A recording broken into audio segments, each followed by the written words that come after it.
میگه اگر برای اینکه انسان خوبی هستی انتظار پاداش داری، پس انسان خوبی نیستی. آدم ها 3 حالت دارن برای انجام کار خوب. 1.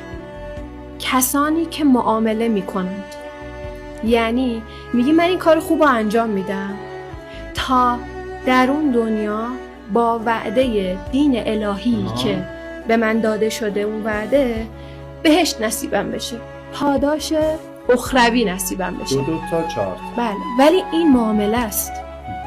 گروه دوم باز هم معامله گرن، میگن من این کار درست رو انجام میدم تا کارما در این جهان بگرده و به من اون کار خوب رو برگردونه.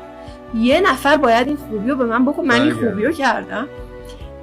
ممکنه، محتمله، ممکنه شما جواب خوبی تو ببینی، ولی اینم سوداگریه، اینم معامله است. گروه سوم کار خوب انجام میدن چون کار خوبیه. اخلاق یک جمله خیلی درخشان، اگه آدمو بخوان همیشه به ذهنشون بسپارن این جمله است: کار خوب خوبه، حتی اگه هیچ کس نکنه و هیچ پاداشی وجود نداشته باشه واسش. کار بدم بده، حتی اگه همه انجامش بدن و هیچ عقوبتی نداشته باشه.